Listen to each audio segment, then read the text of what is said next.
Hey there, everybody. Brian Lee here. So, I just wanted to start this episode with a couple of quick notes and then a sort of a bridge topically to what we're talking about today. The first thing I wanted to talk about is what we're doing at Fools and Sages and how it's really different than most of the stuff that you're going to see on the internet because what we're doing is, I think there's sort of a spectrum of liveness, and maybe AI would be at the completely canned end, and maybe a live event, live streamed, would be at the completely live event end. And in that zone in between is where we have things that are sort of produced for consumption. And you can go on the internet and they'll tell you how to make a video episode that engages people and it hooks them from piece to piece and what's the psychology of all that.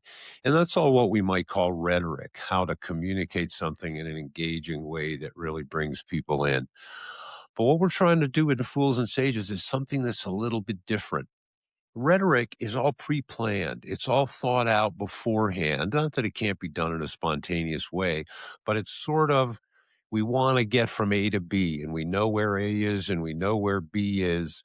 And while we might get there in a unique way, it's not going to really be something that ever surprises us.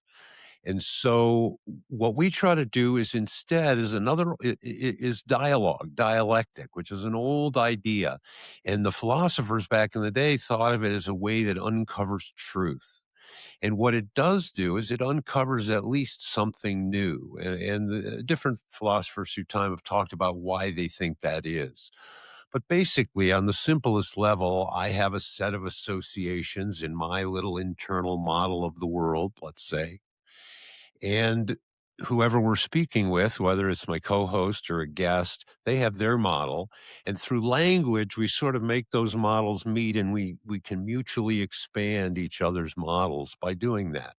He has a set of relations. I have a set of relations. We never know exactly what's going to get triggered. And so something new might actually come up. Well, that's sort of what we're trying to do. Now, what I'm trying to do now is sort of build a bridge to help you understand what came up in this episode. And so this episode started out about New Year's resolutions. When we talk about New Year's resolutions, we tend to bring a lot in with that. New Year's resolutions, I mean, we might make an external resolution. I'm going to get a new car, a new house, or I'm going to make X amount of money this year. But often New Year's resolutions have a sort of a more of an introspective tone, more of a conversation with ourselves about our own development. I'd like to be more this or more that, or less this or less that. But usually they have this idea that maybe we're not the highest image, the highest manifestation rather than image that we could be. So it asks a lot of questions. Questions like, are we who we want to be? Are we honest with ourselves about who we are being? Are we fulfilling our real potential? Do we live out of the values that we hold? Are we who we really are? And that may be the one that it all comes down to. And when we started talking about this, I started mentioning a philosopher named Hans-Georg Gadamer. And Gadamer was a later continental philosopher who folks, regular listeners, have heard me talk about hermeneutics a lot. And he's a big hermeneutics guy, the H word. But I realized when I listened to this to do the first edit, I realized that a lot of this episode is really more coming out of Gadamer's teacher, Martin Heidegger. And Martin Heidegger, a bit of a controversial character, I won't get into. There's a lot on the internet. And if you want to understand Heidegger, his main work is called Being in Time. And there's plenty of people, some really great folks out there that can bring you through it literally piece by piece or give you great overviews. What we're trying to do here is actually kind of come upon philosophy from the questions that come out of everyday life. And that's why it sort of springs out of dialogue, as opposed to saying, okay, here's the history of this school of philosophy, or here's this teacher, here's this thinker. So with Heidegger, Heidegger is very unique, and it's not a surprise that I would present something and then realize later that, oh, there's Heidegger in here, because Heidegger's influence has been pervasive. He came out of a classical tradition. He was trained by Jesuits as a child. He was deeply rooted in Aristotle, and but also influenced by later thinkers, and by Kant, and by Nietzsche, and of course by his teacher Edmund Husserl. And so Heidegger is important also because he has a lot of important students, not just Hans-Georg Gadamer, but also we've mentioned Emmanuel Levinas, we've mentioned Hannah Arendt.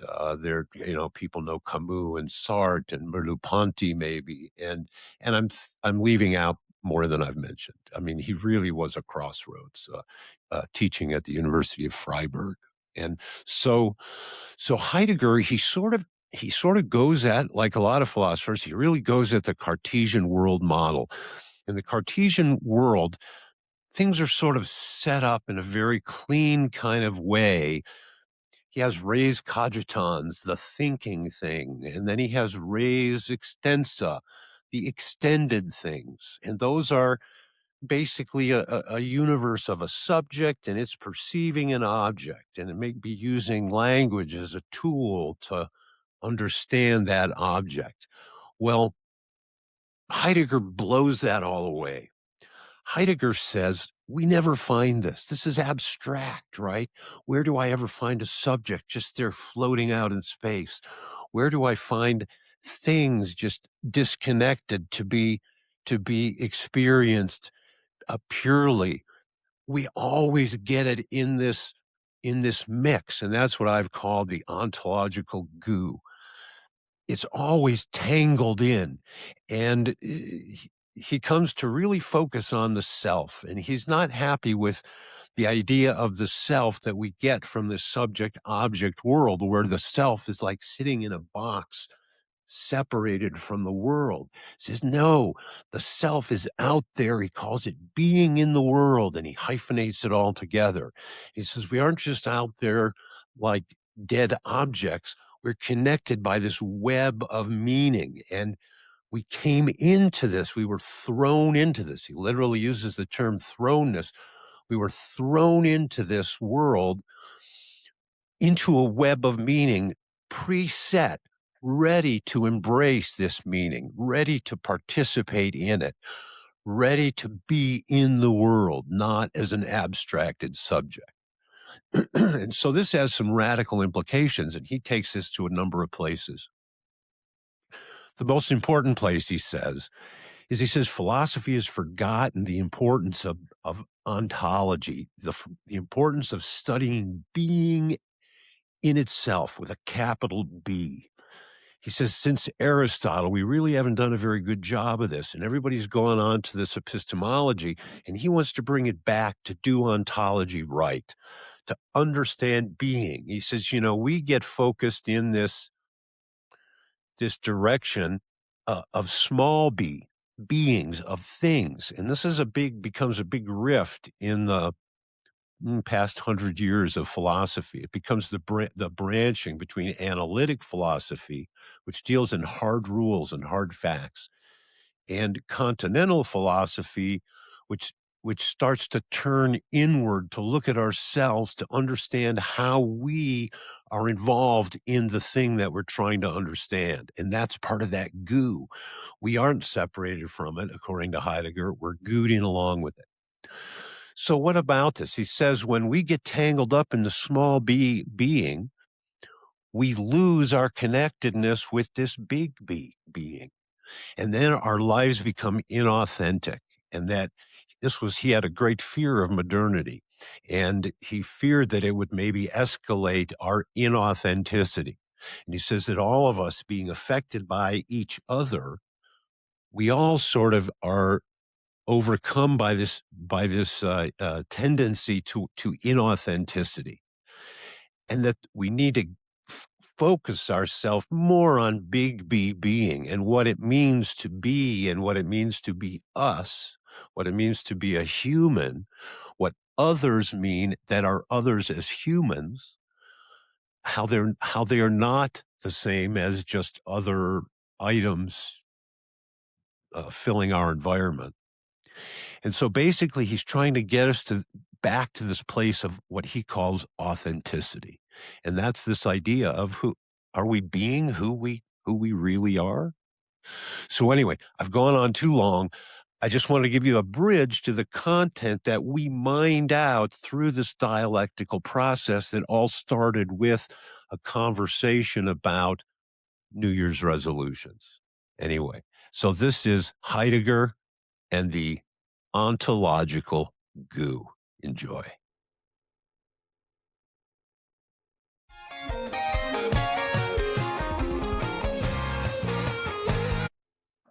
Good afternoon, Brian. How are you doing today, sir? I'm well, thanks. It's officially winter now, so hunkering down.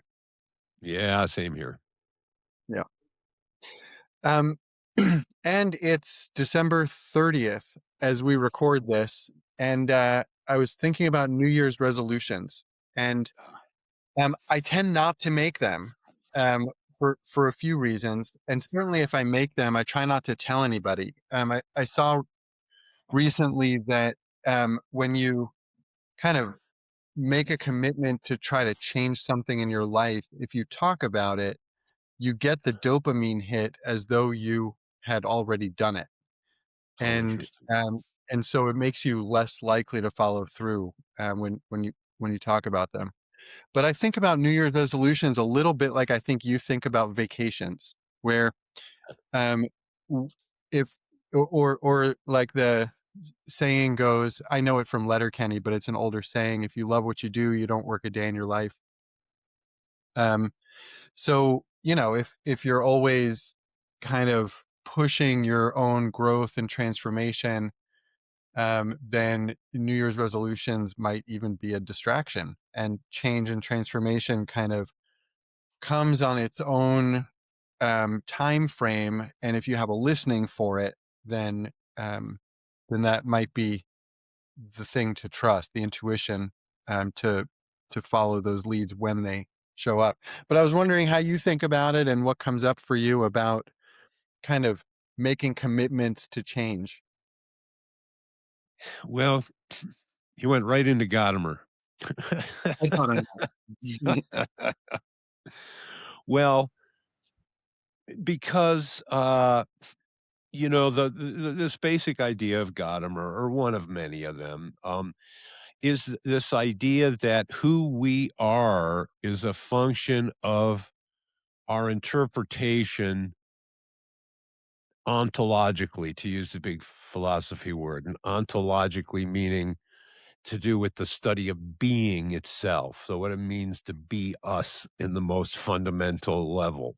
And so this idea is that Gadamer goes into a lot, is sort of revivifying the idea, which we talk about a lot from Aristotle, of phronesis, which is, what do I do in any situation? What do I do morally? But what do I do just on a level of awareness and competency and, mastery of here and nowness? And so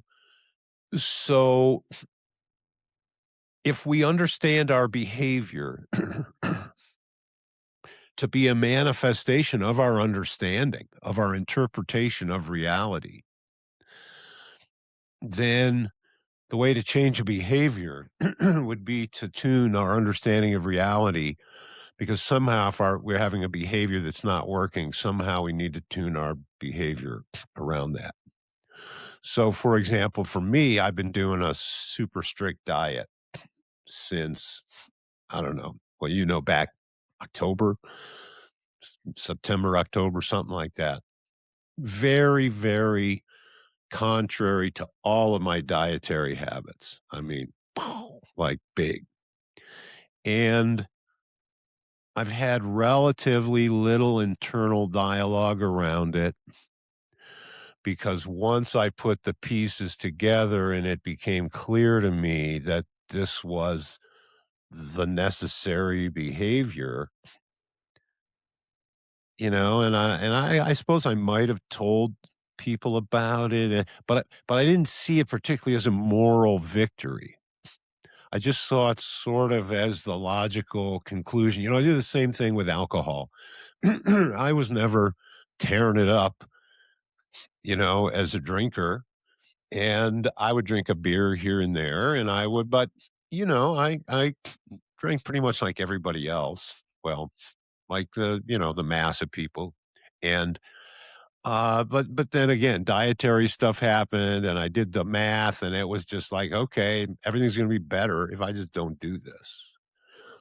And so I dropped it off, but I didn't translate it to myself, I don't think, as any great moral achievement of any kind.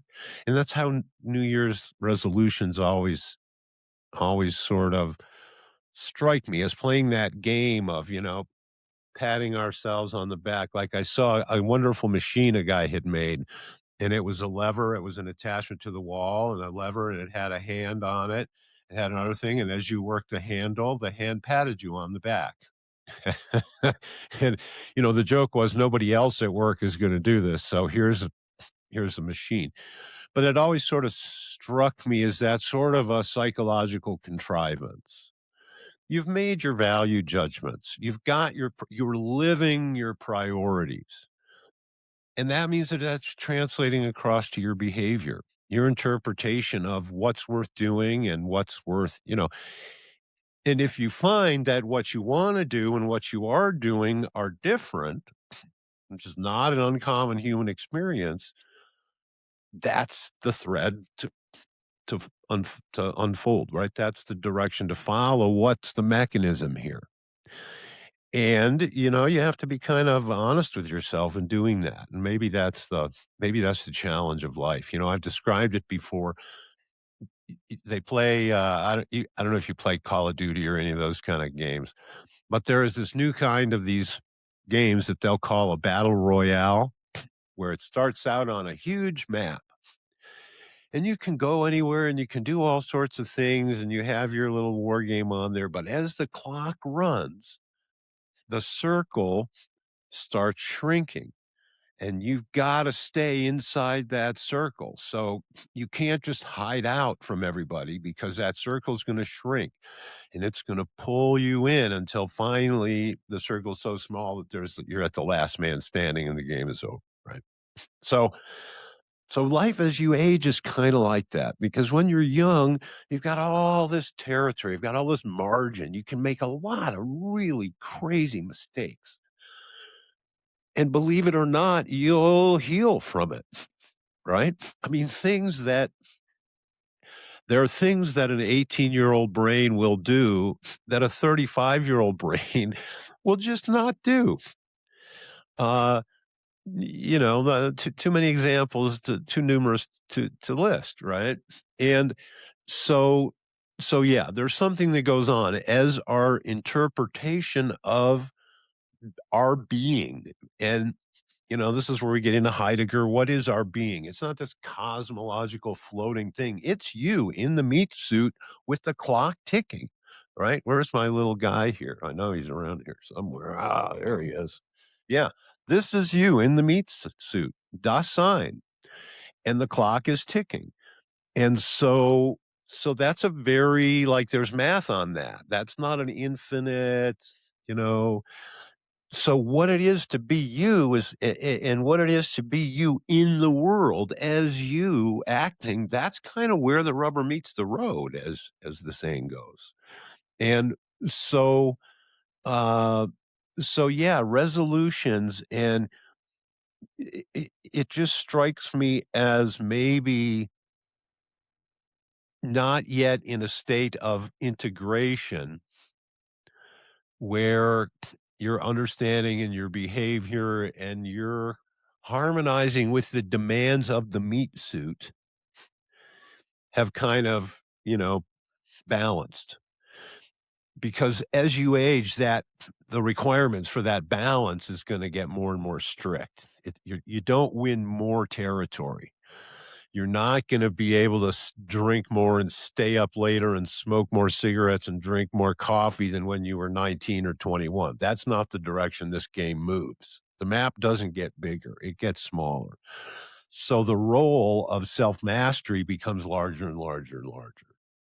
So that's connected with why, the Taoist sages, they don't they don't prize going out in a hail of glory at an early age, right? They're not the philosophers of the James Dean, live fast and die hard, or live hard and die fast, or whatever, you know, shooting star. It's the opposite, with the idea that there's a something about adaptation and something about having so accurate a map of what's really going on that you can harmonize with it at the highest level and collect the least bangs and abrasions and wearing aways on the way. So you get that, and that's that idea that mastery shows up as long life. Yeah. So so anyway, that is, it's this all tied up with our interpretation and our living out of our interpretation, and how many convolutions there are for those things to connect. That's what New Year's resolutions are for me. Is that Yeah, it brings up a topic that we've touched on before, but might be worth dredging up again. The like, so the idea that we are living our philosophy, we are living our priorities, whether we're living what we'd like to believe our priorities are or not. And um, we all, or many of us, I assume we all have these deltas between what we would like our behavior to be and what it actually is. And then there's this yang will, yin will interplay there where, people go decades without making the changes that they oughta. And then they suddenly make them and it's not even a big deal, say. And um, there's a there's an extent to which that's all okay. Like, I think we look back on our lives and can get to a place of, yeah, I made a bunch of mistakes, but I don't have regrets because everything kind of fit together in the end the way that it needed to. I think that's like a common experience.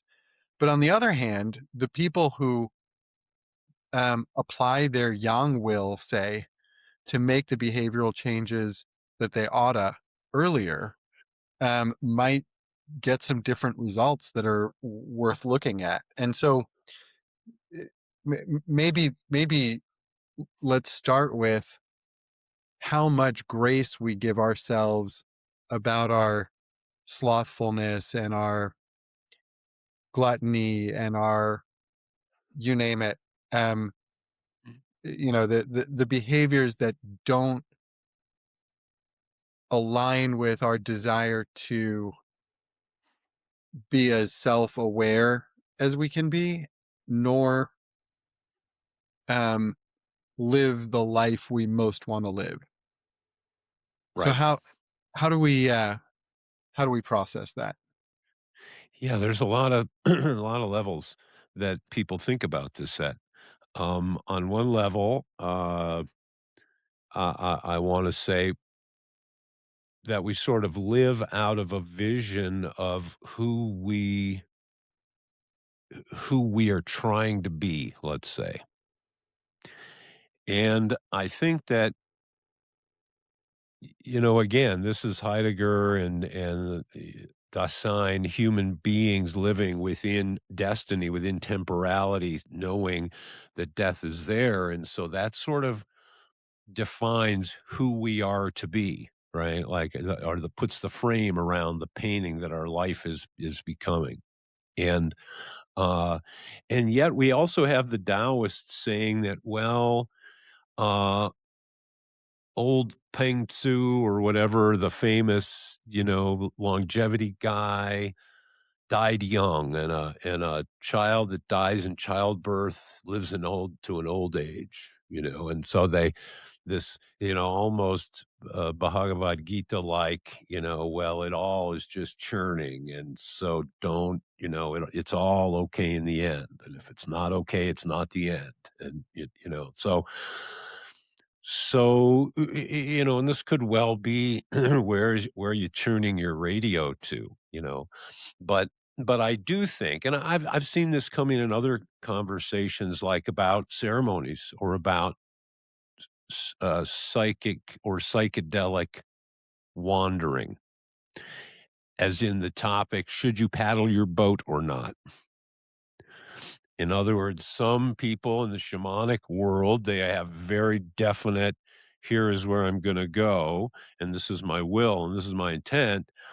And a lot of people have the idea, okay, I'm just going to go out there, I'm going to float around and see what I see. You know me, and you know which school which school I'm in. And I'm in the first school, if I'm going there, it's with intent, and I'm definitely gonna, captain my ship and, all of that. But, uh, on the most cosmic level, does it matter? Well, you are who you are. You will do what you do, as one of my teachers used to say. Well, you're gonna do what you're gonna do.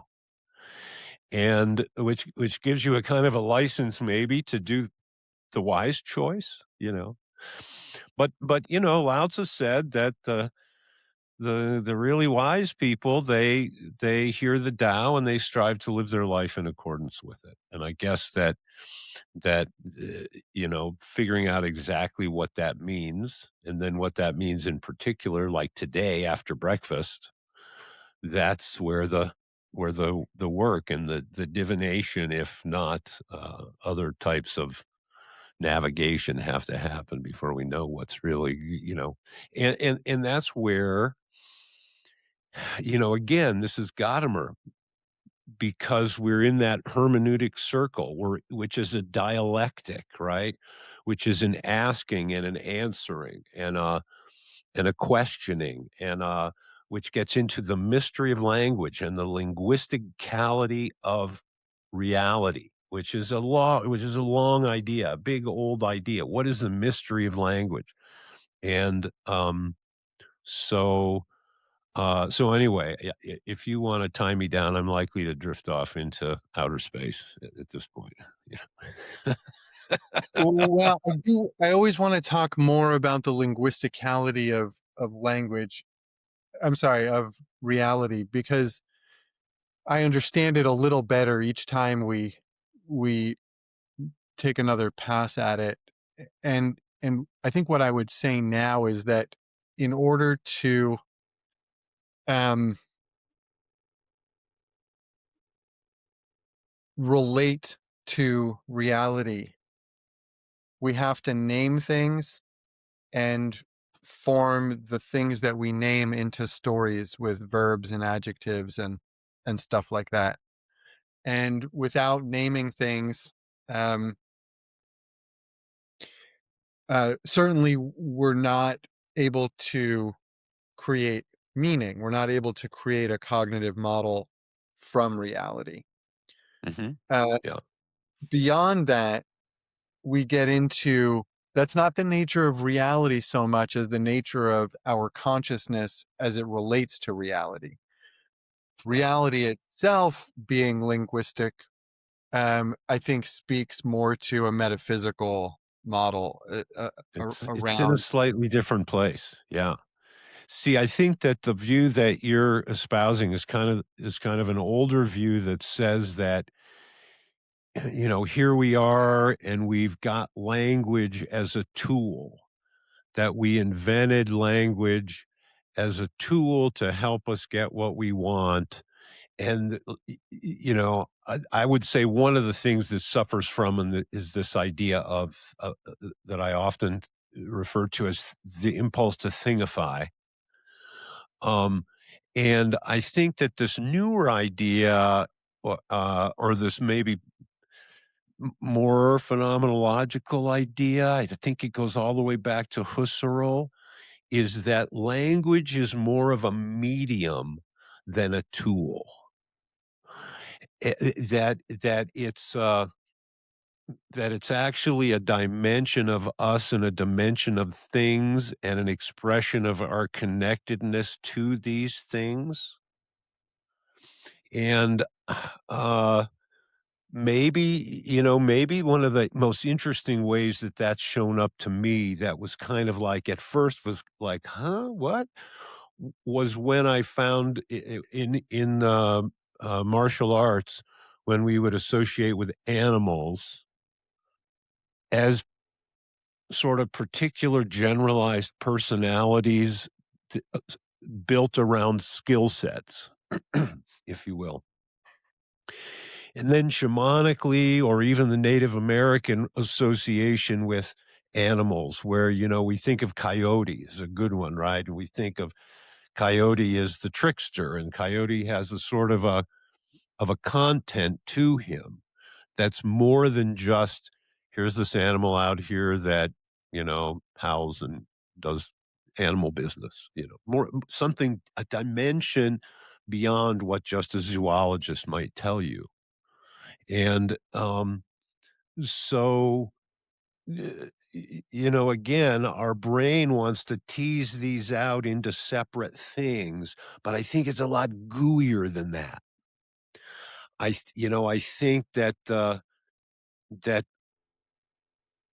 that these things are just much more glommed on and stuck together than our perception tries to make them from sitting in a meat suit, basically pre-programmed to make stuff out of matter, raw matter, to borrow So Bergson's. for example, um, I could think of like the essence of coyote as equivalent to an archetype, um, and maybe another way of putting what you just said is that all of the archetypes are facets of um, one reality, one consciousness. They all are interrelated and overlapping and interconnected. And so, we can choose one and relate to it and think that it's singular, but that's not um, that's not the most accurate picture of uh, how, let's say, the archetypal world or the collective unconscious works. Does that? Or that, or that we see the thing as an external object, and we spoke the other day, I think, about this idea that every particular thing in your world, as the Taoists might refer to as the 10,000 things, that every one of these elements, specific elements that you can point to in your world, is actually a narrative, and that its narrative is typically tangled up with the narratives of all these other things. And so that somehow to see it as just ending where the physical thing begins and ends is we're just seeing a cross section of it, if you will, a three-dimensionalized, uh, like our vision of the record player is flattened out into just the two dimensions of seeing the candle on the record player go back and forth, but that third dimension adds everything, right? And I'm reminded of a conversation. Well, this is Gadamer, right? Because what Gadamer was talking about was, how do we put our understanding of certain things, uh, and this comes down to a German distinction between Vernunft and Verstehen. Verstehen, right? So, uh, Verstehen is to understand, right? Verstehen Sie? Do you understand? Right? Vernunft is more like reason. So, like, they'll call somebody vernünftig, right? Which is a reasonable fellow, right? And uh, but it's as if in the world of reason, Vernunft, it's made up of hard rules. And but if we want to understand things like Brahms or Beethoven or Titian or Da Vinci or any of these things that we can't be real scientific about, we need it doesn't mean that there's no rules. It means that there's soft rules. And like I think the way that Gadamer talked about it, it was either him or somebody talking about him, said that within language, we have certain rules that are hard rules. Capitalize the first letter of the sentence, you put a period at the end of the sentence. So relatively hard rules. And they're pretty easy to teach and to spot and to see when they're broken. But then there's rules like, where do you make a paragraph? And yeah, there's probably too long is pretty clear and too short is pretty clear, but where in between too long and too short, or in the shifting of the topic, or now we're into soft rules. And if we want to understand, I know Hume fought with this and the idea of a standard of taste. And the way this shows up is it seems like it's just again, some philosophical side alley, but it has to do with like, is there the problem of relativism? Does anything mean anything? Or is everything just what everybody wants? And a lot of people mistake hermeneutics or Gadamer as people that are just saying, well, whatever your interpretation is fine. No, that's not at all what he's saying, right? Which doesn't mean that a version of your experienced truth isn't through a subjective avenue. But that doesn't mean you're creating it. In fact, what you're doing is you're going through this hermeneutical process to fine tune it to become closer and closer and closer to the actual external reality. And for someone like Husserl, he believed that you could touch a transcendence that would tell you that truth in the other dimension with your foot, the nail pulled up. Kant said, nope, can't do that. You only get phenomena. Noumena lives within itself. Husserl was like, no, you can go through this phenomenological process to bracket away. This is that apoke, the ancient old Greek word, apoke, to bracket away everything that's tacked down to you being a human in a room on a street. Everything can be taken away through a transcendental aspect of ego. And when I was hearing about this guy, I'm like, and this guy wasn't exposed to Buddhism but it turns out he really wasn't. Although later on, people went and found, Heidegger, his student, was. And, but it's like this, he got to through some personal, it wasn't just through logic or ontologic. It was through some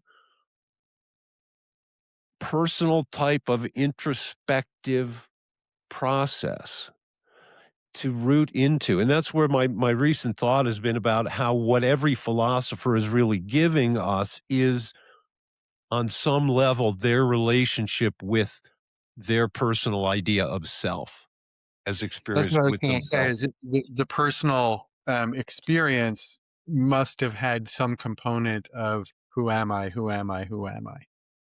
And who is anybody? Who is anybody? Who is anybody? And where and how does that generalize and how does it not?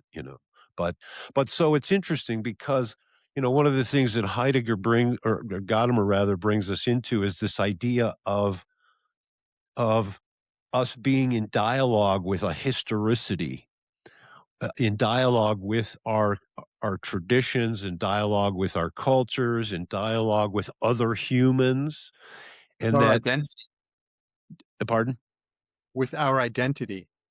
And it constantly. And in fact, one of the things that happens with Heidegger is he says, well, we're subject to temporality. And one of the things that does is it means that the customs and the values and the traditions in our culture, they're constantly slipping away into the past. And without us being in some sort of an active interaction with them, this question and answer, this sort of revivifying it will pass away, right? Because we exist in this temporality. Well, for Gadamer, this idea is that we're constantly in dialogue with our traditions, with our history, with the great minds of humanity, and that constantly updates and breathes life into the extension of this whole branch of human thought, right? This whole We're in direction. a collective hermeneutic process.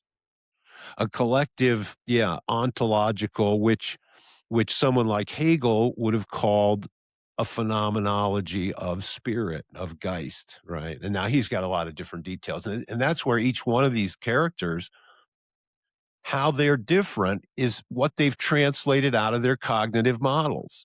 And we've kind of come up on this from other conversations, how you are your interpretation of the world. So when they give you their philosophy, they're giving you in some way their relationship with themselves, with self. And I think that's what artists do, right? I think that that's basically this is how our experience and reality are intimately connected, right? Much more so than our impulse to thingify, to do me and that, right? This and that. Uh, it's all much gooier and much more stuck together than our than one half of our brain wants to make it. And we've talked about that also. Yeah. So one example I can think of that is the way in which we're both a whole and a part. And it's easier for us to lose track of the part side, I think. Can you give other examples or drill down more on how we and reality are more conjoined Uh, than we tend to yeah. think? Yeah. Well, and I think we need to specifically say what you're saying more carefully.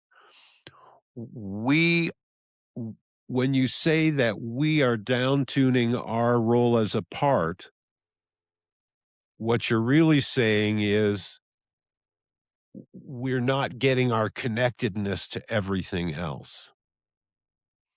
Yeah. But but in fact, that might be a function of sensing wholes. And it could be our function of seeing parts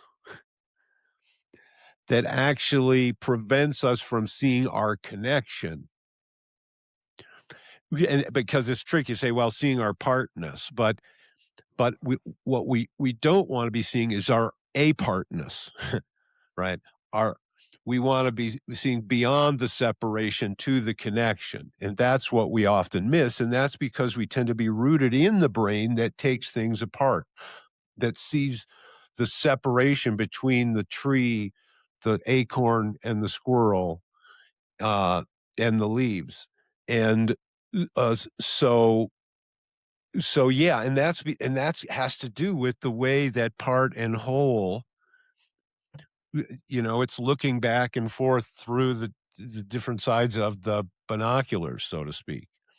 And but I think again, our description of this is a description coming from the part half, the language brain, and not the more amorphous, everything's really connected brain, meaning that this distinction is one that lives in disposition, not in proposition. And so just getting the proposition is getting the booby prize. So, and what I mean by getting it in disposition means that understanding that the brain is separated, or that we're using it in a particular way, is not the same as actually using it in a different way. If that makes sense, right? So Yeah, yeah, like talking about spiritual experiences and without having one. exactly. Yeah, Yeah. yeah. And that's why we do practices. That's what the practice thing is. And that's another clue to our not being separated from the outside, the inside and the outside not being as separated as they appear to be for the purposes of making things. Yeah, like that. So you said something back at the beginning that I wanted to come back to, and this might be a good place for it. You used the phrase mastery of the here and now, or mastery of being here now, maybe is what you meant. Mhm. And we were talking about the process we go through in trying to, let's say, perfect ourselves, even knowing that perfection is not a viable option. But we're engaged in a process, and um, a lot of what we're talking about points not only to the concepts, but to what skills we need to practice and manifest in order to have mastery of being in the here and now, which are analogous or the same, I'm not sure, as the skills we might need to um, act beyond fragmentation and incoherence.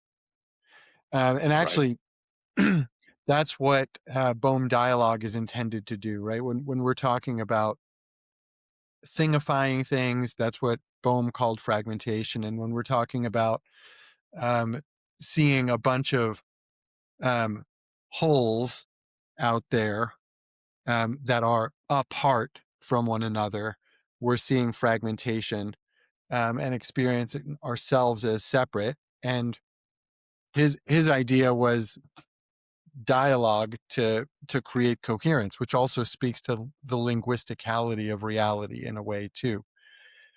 Um, what else you got for how do we practice? Well, I think that the thing that immediately pops up is Plato, who said that the unexamined life is not worth living. And I think that that examination that he's talking about is through a process of internalized dialogue that happens on the realm of consciousness, conscious of consciousness, interacting with itself. And like they used to talk about Socrates, he'd just be stuck in a place, and he'd just stand there for minutes and minutes at a time. And they'd say, "Homie, what's it up here? What's going on?" And he'd say, "Oh, I was talking with my daimon." Right? He was having an internal conversation with his inspiring. What Freud would call the superego. Yeah, I think that that's one of the conversations there. Yeah. And then we get into Jung, and it could be any one of the archetypes in conversation. But the idea is that there isn't a process of internalization, metabolization of our external experience. And this is really getting into, I've said before, okay, well, I'm in an ontological hermeneutical circle, which is to say that I'm reading a book, and each new page is another piece, and the piece informs my idea of what the whole book is about, and then my idea of what the whole book is about contextualizes each new piece, so that as the ball goes back and forth between the two images come together of the accumulation of the pieces and the refinement of the image of the whole.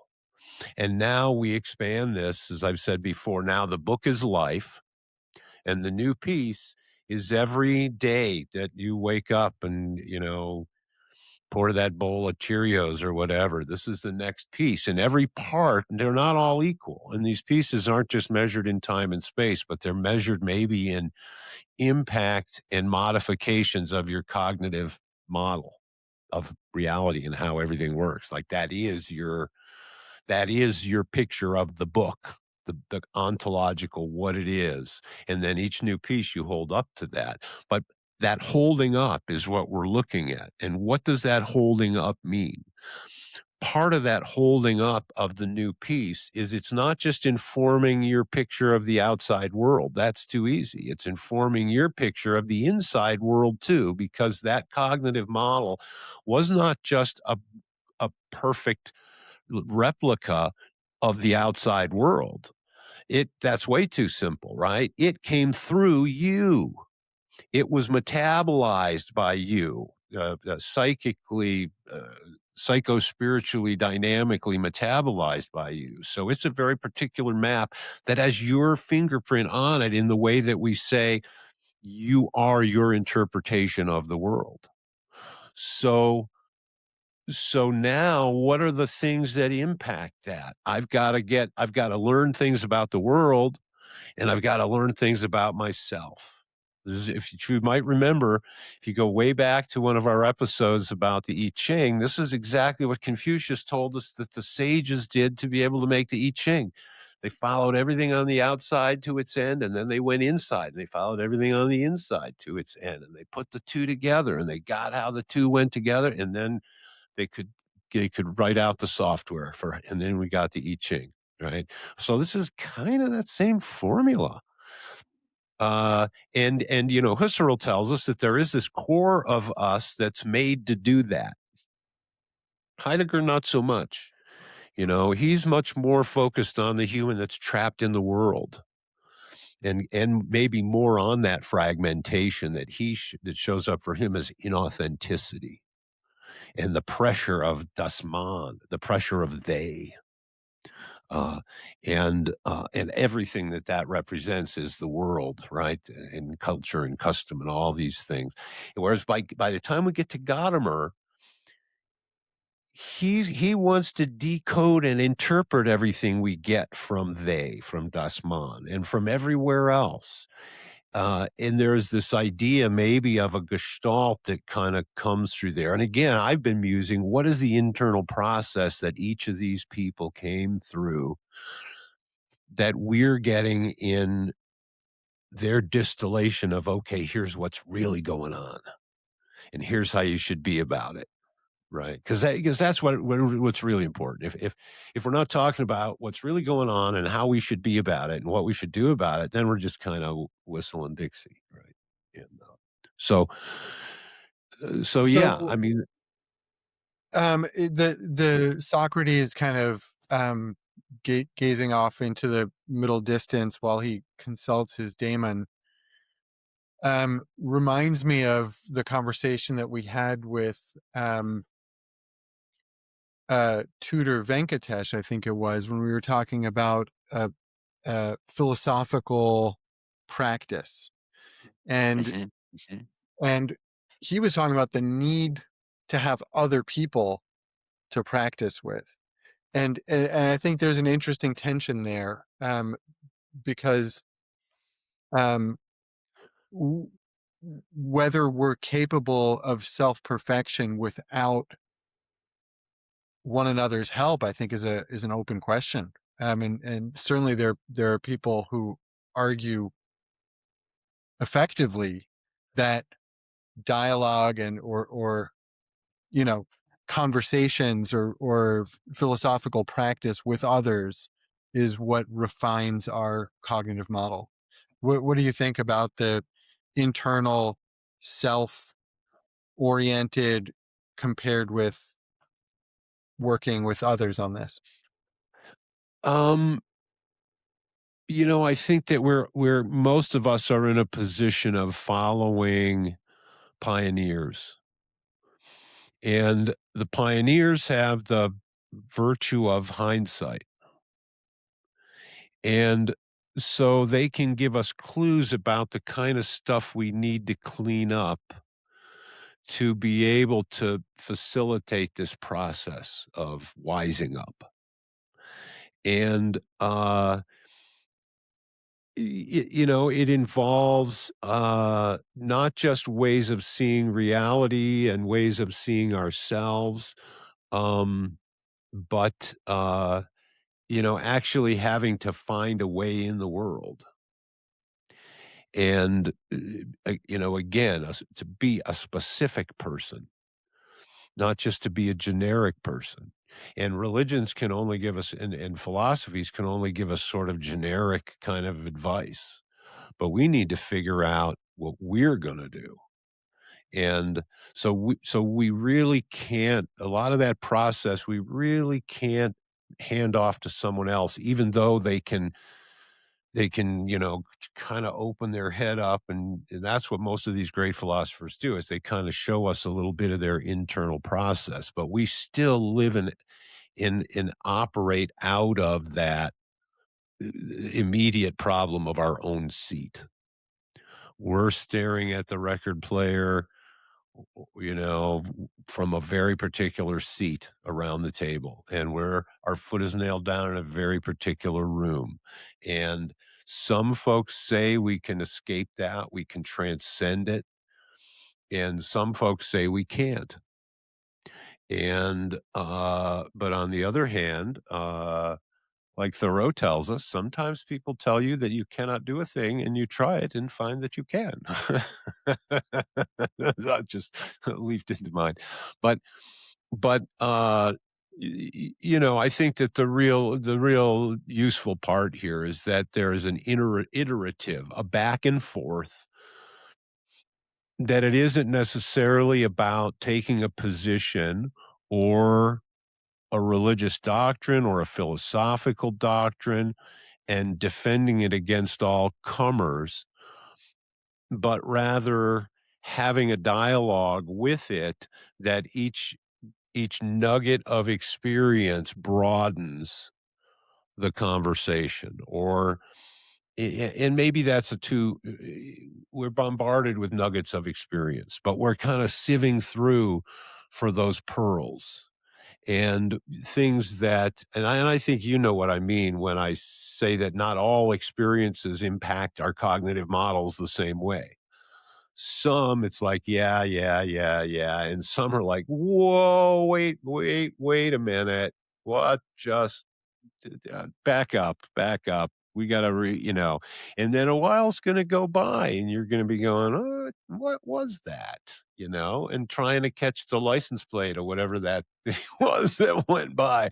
And, those are the things that where maybe, uh, real learning happens, really a redefinition of who we are and where we are and what the human condition is and things like that. And that, those happen from different sources. But uh, and yeah, each human Crowley used to say, every man and every woman is a star, which means they have their own course, they have their own process, and and the idea is, one way or the other, it all works out, you know.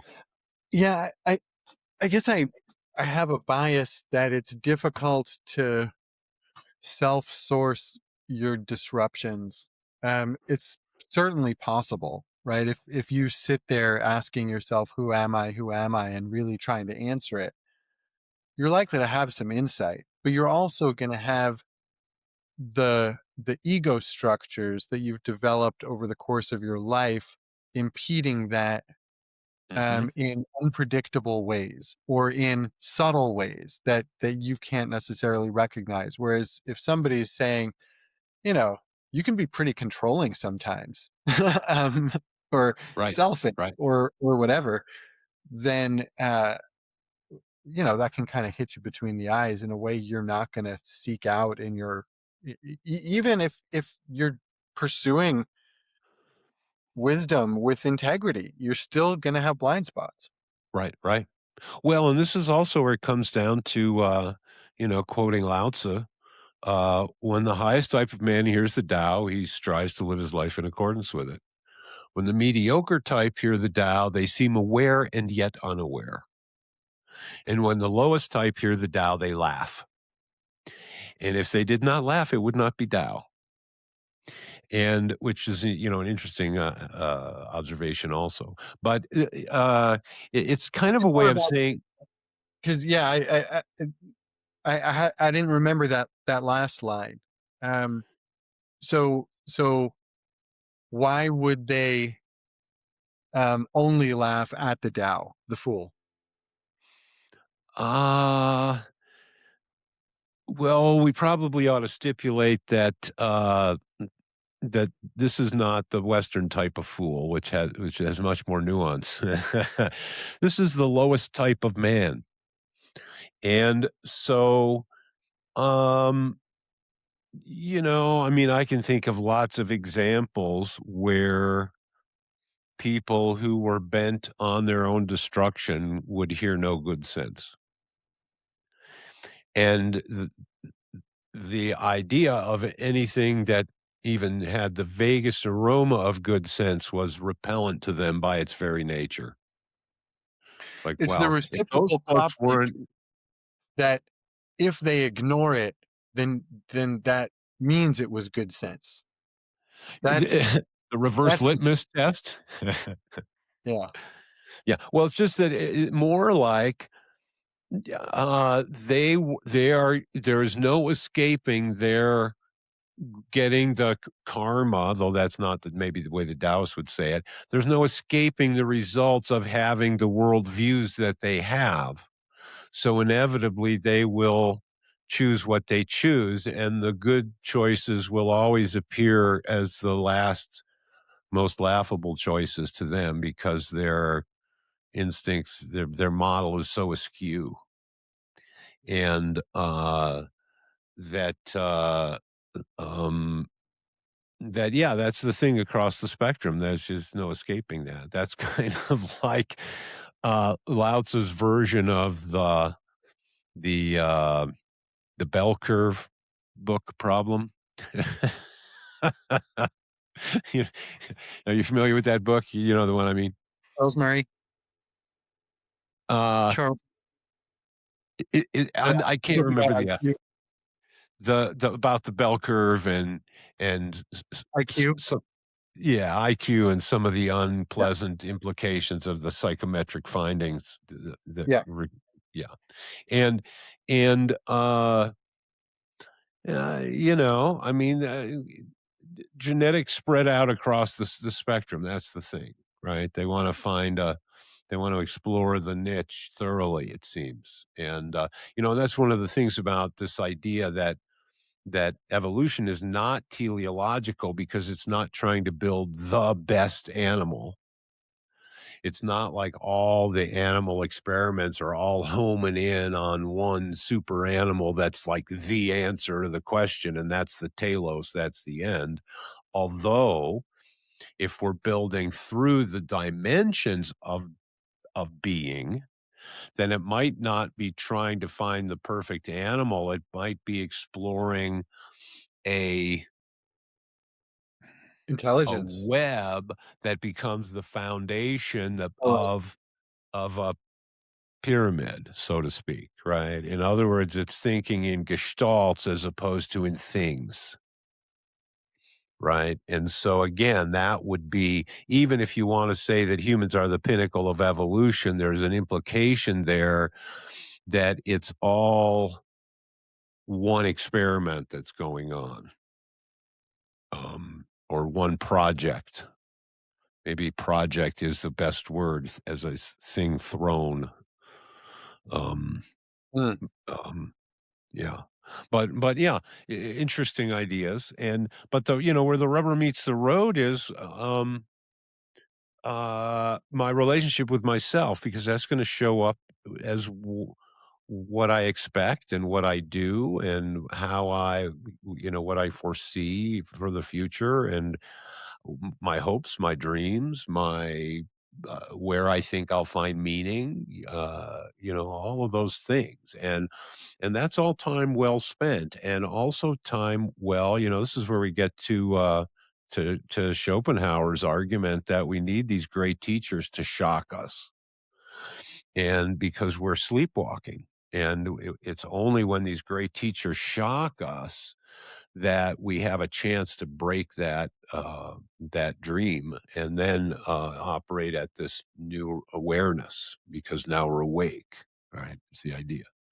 And although that's been hijacked, but um, uh, but but yeah, and there's also this idea that not only is this really the only game in town that is kind of like the evolution of consciousness, but that it's the multiplier par excellence. That that See, and this is also this idea connected with this idea of language. It isn't that we go out into the world to try to find meaning or to try to make meaning. It's more like we breathe and ooze meaning in our gooey relationship with the world that is uh, a ready soup of meaning to have exchange with. Right, that because in archeologos, that's kind of that idea that in the beginning, all the what came out of this was that it was a gestalt to generate this process, maybe that uh, that foments into consciousness, or that nests adequately nests consciousness. I like the image of something coming in from above, finding a suitable place. It sort of tries to blend that up and down metaphor with Oh, what's the great chain of being essentially embodied in um, consciousness entering us from above while we grow from below. That's what right, you're. because there really isn't an above and a below. That's comes off of our seat around the record player. um It sounds like you're saying hierarchy is itself a Dimensional fragment, effect. a fragmentation, or um, Uh, or just a natural effect of I guess I mean, if you want to call being a Dasein, being a human in a particular time and place, a function of fragmentation of the whole, uh, then but I would call it a dimensional effect that when you get stuck in a meat suit, your meat suit exists on X, Y, Z coordinates in time, and now there's things look a certain way from that seat. But but again, there's those that say that we can do certain things and we can get a different vision. Some say we can see all the way into the essence of things, and others say, no, no, only reason will do that for us. Hmm. And others say, well, reason's as good as far as it goes, but there's this other thing that brings us past reason, and that that is transcendent, or that is subspecie eternitatis, that is viewing life without passion, that's bracketing the smaller dimensional perspective out of it. Yeah, we get all those. Uh, and it's interesting that so much time and talk is given to the theories of it and so little about the dispositional aspects. How The should you practice. live? Yeah, how should you live? Although Practice and we we practice. do get some of that for sure. Yeah, yeah. I mean, I appreciated in our last conversation talking about the physicality of spiritual practice and spiritual experience. Yeah, I thought Mhm, that was a good connector. mhm. Um, Yeah, because between one thing and another thing, there's really no boundary. And it seems like what we've been doing is sort of going through and recapitulating the various visions of that through the history of Western and Eastern philosophy. sort of drilling in and saying, "Oh, look here, there's really no boundary." Or, Husserl drills in and says, "Oh, look, there's the seed of transcendent ego that is the source of all knowing and consciousness." And although he hadn't been exposed to Buddhism or Taoism It sounds an at the awful time. lot like the first couple lines of the Tao Te Ching. Yeah, yeah, and some of the conclusions that we've come to just in understanding our mental processes of dealing with phenomena, how we mentally manipulate the world, and that's where language as a medium, the to exist in reality, we language it, or it languages us, or it all what would you say? It all just co-matter languages. It's right because it's a manifestation of meaning, right? And so, Christ probably sounds better in Greek to yeah, I'm co-matter sure it would. languages. Oh man, the Greeks have That's my words words. like nobody has words.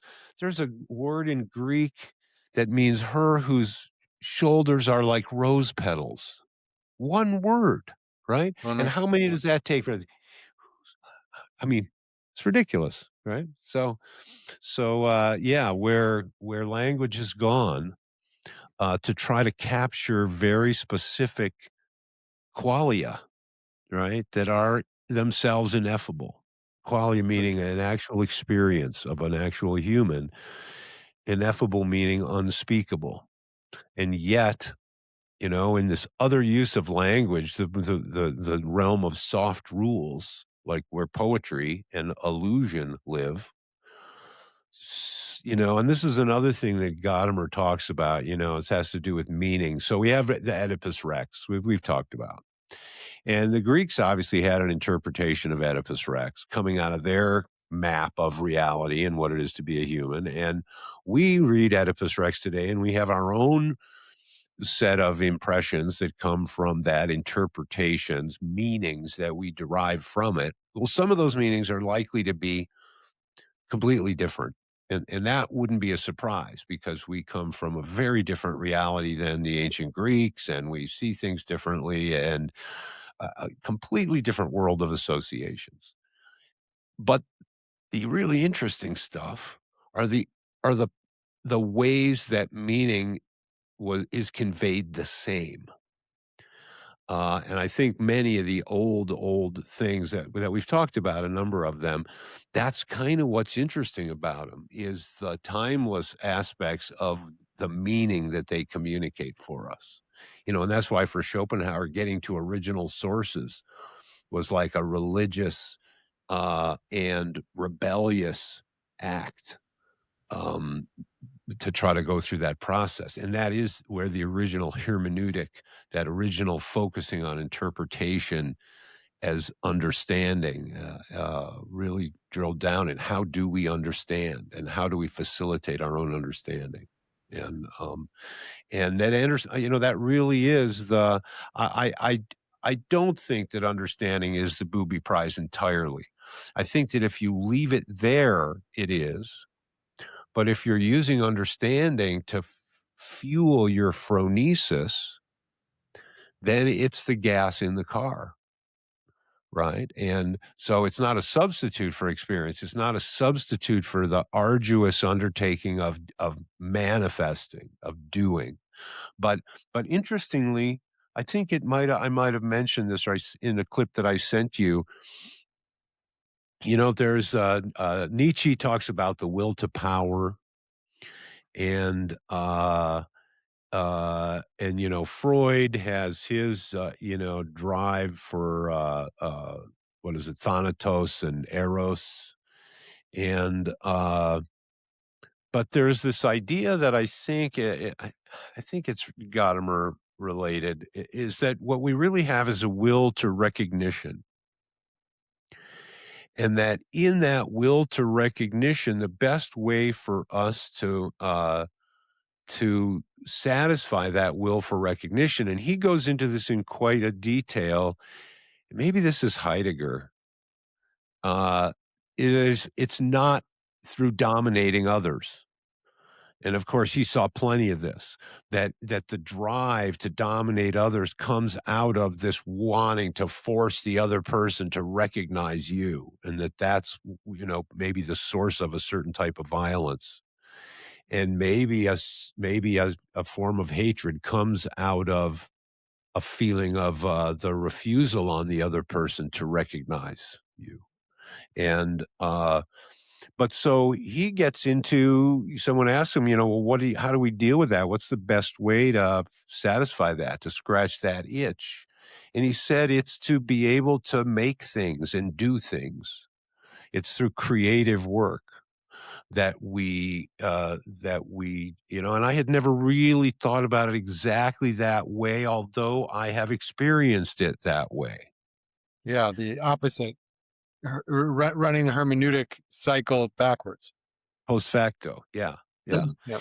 And so there is something interesting to that, and I know that I always, as you know, I find myself always encouraging young people to build skills in actually being able to do things and make things particularly. Mhm. And for me, there's always been something mysterious about getting the vision of a thing and then bringing it into reality and all the different things. And it's not as easy as it seems. I say it like a easy formula. But regardless of what you're trying to do, there is a coming to terms with reality, and there is that iterative process of questioning and answering. What do I need to do to get what I want? Back and forth, and a refinement and a self-reflective function in that. And and I think that feeds this process of the examined life. Mm. Uh, in the examined life, I mean, I don't I think this is a wide spectrum of what are we examining. We're not just examining, what it is to be me, but that's a big part of it. Why do I do what I do? Why did I react that way? Why did I say what I said? Why did I, fill in that? And through following that thread, we may well come to a deeper understanding of ourselves. It's probably impossible not to. But also, that examined life means that we're asking the big question of what is it for anybody to be alive? What is the experience of life about? And how do we do that in the way that does it the most justice? Let's put it that way. And um And so that's maybe more of a general informed by the particular, or particular informed by the general, one of those interfaces.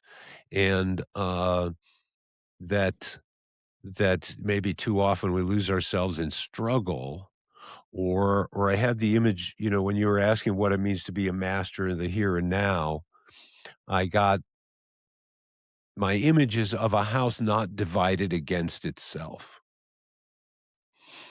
And the unexamined life cannot help but to some degree be divided against itself. And Mm. so there is a process of sorting out. This is, Heidegger's, authenticity that's brought on by everything that's put on us by das Man, by the man, by them, they, right? And sort of getting through that all, or killing the dragon in the desert, and becoming the lion, right? So with that power to do that, or in the Shuhari, actually after having learned that breaking away. Um, so that's where the individuation really starts to happen, and then the transcension of that. Right. Yeah, I mean, there's definitely a theme that seems to run through a lot of these lineages that has this self-reflexive, this iterative, uh, where other is really important because, Levinas told us that, not just Gadamer, who of course had the fusion of horizons, and but we've had this topic of the exchange with other, and that being a necessary part of the process. Even Rabbi Schlachter told us that others are necessary for this process. So it seems that in spite of the Hermetic traditions, and by that I don't mean Hermes, I mean hermits, uh, th there does seem to be this component for sure that the Buddhists refer to as Sangha, right? This Mm. connectedness with others. Yeah. Cool. Well, there are a few threads there that we ought to pick up on in future episodes. I jotted a couple down because I didn't want to lose track Oh, of them. okay. So, um, cool. Well, it's great to see you, Brian. Happy New Year. Good to see you, sir. And yeah, happy New Year to everybody. Of course, it'll have happened already by the time you hear this. But I also want to encourage people to check out the audio bookstore. If you haven't read Thoreau, I'll read it to you. We just got those up. I think there's 4, and next weekend we'll have our 5th out of 9. So, yeah, I think that's all I got for now. All right.